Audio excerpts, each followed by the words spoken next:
Es cierto, siempre he sido nervioso, muy nervioso, terriblemente nervioso.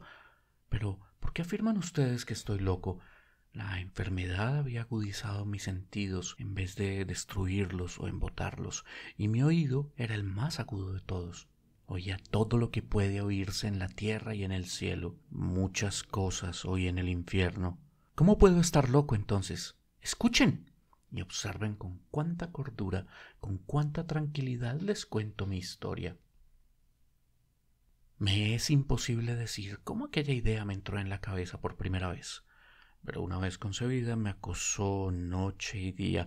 Yo no perseguía ningún propósito, ni tampoco estaba colérico. Quería mucho al viejo. Jamás me había hecho nada malo. Jamás me insultó. Su dinero no me interesaba.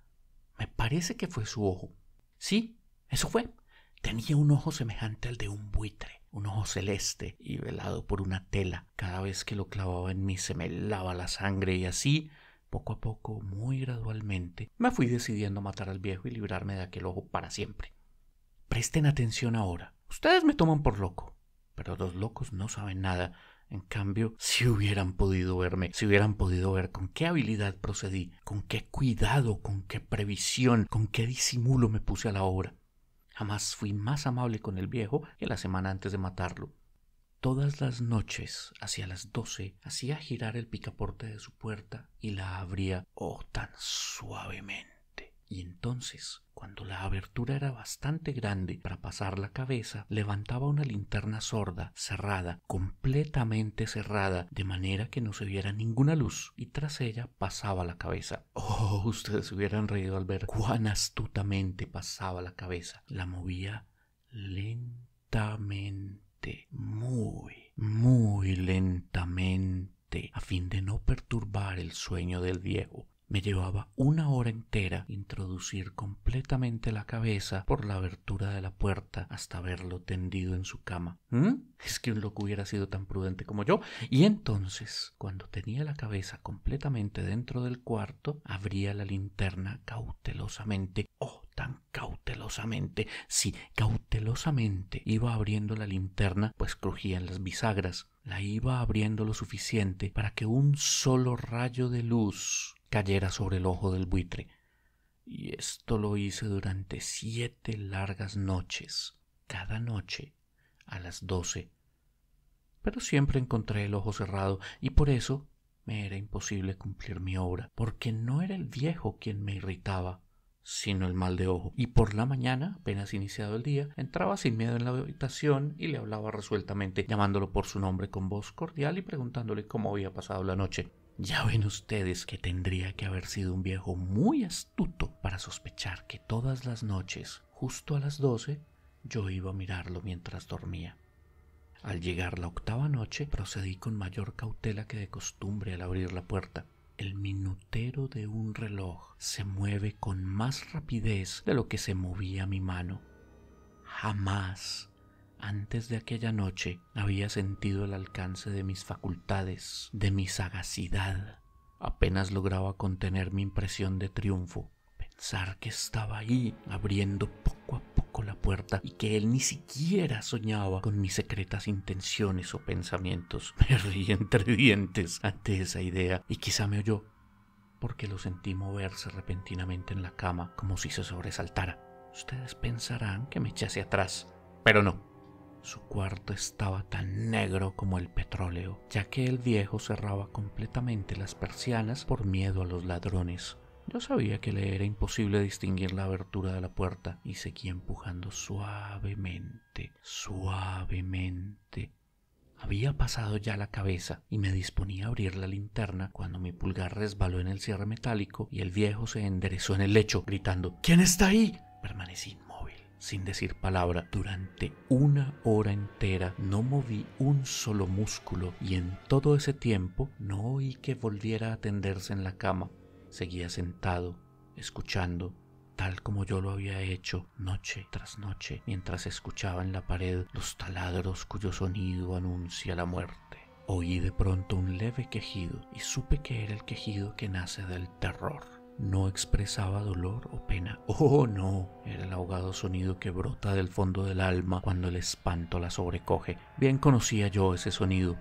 Muchas noches Muchas noches, justo a las 12, cuando el mundo entero dormía, surgió de mi pecho, ahondando con su espantoso eco los terrores que me enloquecían. Repito que lo conocía bien, comprendí lo que estaba sintiendo el viejo y le tuve lástima, aunque me reía en el fondo de mi corazón. Comprendí que había estado despierto desde el primer leve ruido cuando se movió en la cama. Había tratado de decirse que aquel ruido no era nada, pero sin conseguirlo. Pensaba, no es más que el viento en la chimenea o un grillo que chirrió una sola vez. Sí, había tratado de darse ánimo con esas suposiciones, pero todo era en vano. Todo era en vano porque la muerte se había aproximado a él, deslizándose furtiva y envolvía a su víctima, y la fúnebre influencia de aquella sombra imperceptible era lo que lo movía a sentir, aunque no podía verla ni oírla, a sentir la presencia de mi cabeza dentro de la habitación. Tras esperar largo tiempo con toda paciencia, sin oír que volviera a acostarse, resolví abrir una pequeñísima ranura en la linterna. Así lo hice.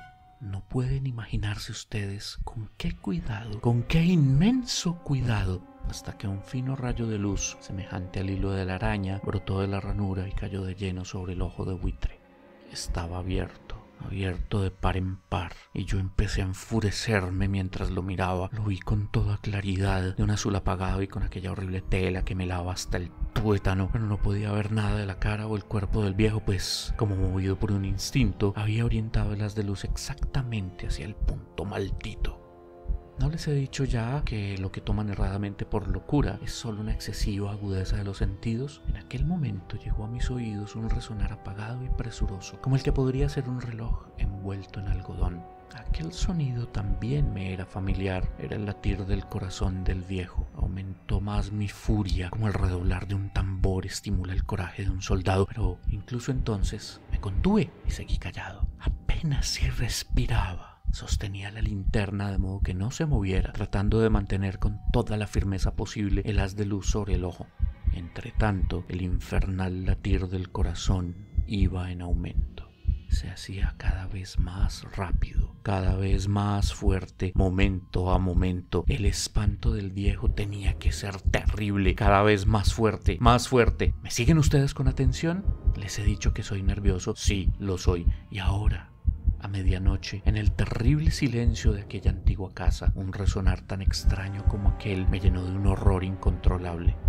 Sin embargo, me contuve todavía algunos minutos y permanecí inmóvil. Pero el latido crecía cada vez más fuerte, más fuerte. Me pareció que aquel corazón iba a estallar y una nueva ansiedad se apoderó de mí. Algún vecino podía escuchar aquel sonido. La hora del viejo había sonado. Lanzando un alarido, abrí del todo la linterna y me precipité en la habitación. El viejo clamó una vez, nada más que una vez. Me bastó un segundo para arrojarlo al suelo y echarle encima el pesado colchón. Sonreí alegremente al ver lo fácil que me había resultado todo, pero durante varios minutos el corazón siguió latiendo con un sonido ahogado. Claro que no me preocupaba, pues nadie podría escucharlo a través de las paredes. Cesó por fin de latir. El viejo había muerto. Levanté el colchón y examiné el cadáver.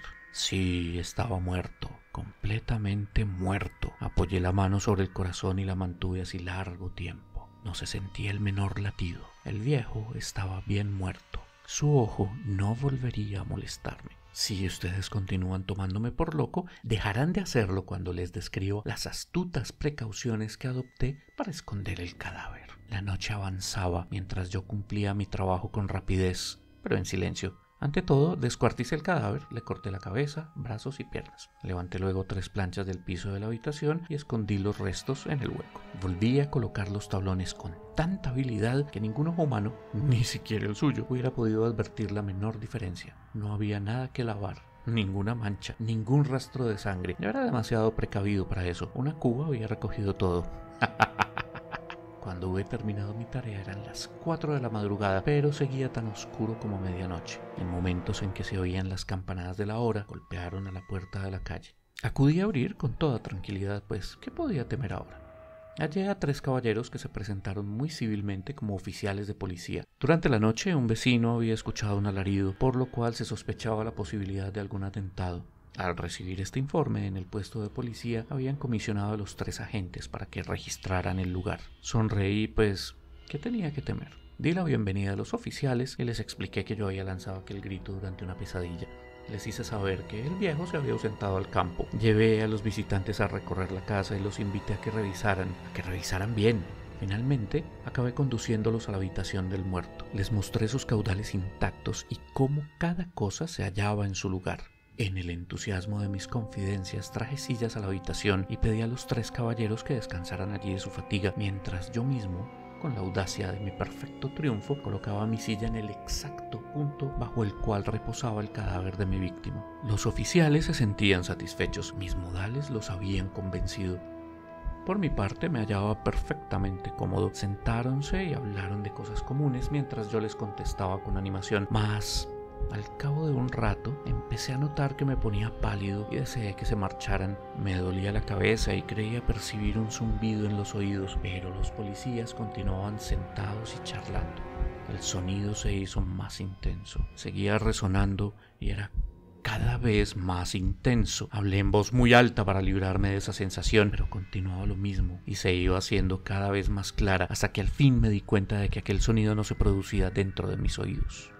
Sin duda, debí ponerme muy pálido, pero seguía hablando con creciente soltura y levantando mucho la voz. Pero el sonido aumentaba. ¿Y qué podía hacer yo? Era un resonar apagado y presuroso, un sonido como el que podría ser un reloj envuelto en algodón. Yo jadeaba tratando de recobrar el aliento y sin embargo los policías no habían oído nada. Hablé con mayor rapidez, con vehemencia, pero el sonido crecía continuamente. Me puse en pie y discutí sobre insignificancias con voz muy alta y con violentas gesticulaciones, pero el sonido crecía continuamente. ¿Por qué no se iban? Anduve de un lado a otro a grandes pasos, como si las observaciones de aquellos hombres me enfurecieran, pero el sonido crecía continuamente. ¡Oh, Dios! ¿Qué podía hacer yo? Lancé espumarajos de rabia, maldije, juré, balanceando la silla sobre la cual me había sentado, raspé con ella las tablas del piso, pero el sonido sobrepujaba a los otros y crecía sin cesar, más alto, más alto, más alto, y entre tanto los hombres seguían charlando plácidamente y sonriendo. ¿Era posible que no oyeran? ¡Santo Dios! No, claro que oían y que sospechaban, sabían y se estaban burlando de mi horror. Sí, así lo pensé y así lo pienso hoy, pero cualquier cosa era preferible a aquella agonía, cualquier cosa sería más tolerable que aquel escarnio. No podía soportar más tiempo sus sonrisas hipócritas. Sentí que tenía que gritar o morir y entonces, otra vez, escuchen, más fuerte, más fuerte, más fuerte, más fuerte. Basta ya de fingir, malvados, grité. Confieso que lo maté. Levanten esos tablones. Ahí, donde está latiendo su horrible corazón.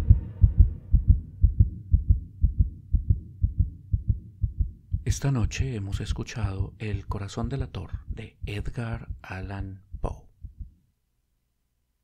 Esto fue Horror Ipsum. Se despide su anfitrión, Adalberto Agudelo Cardona. Felices sueños.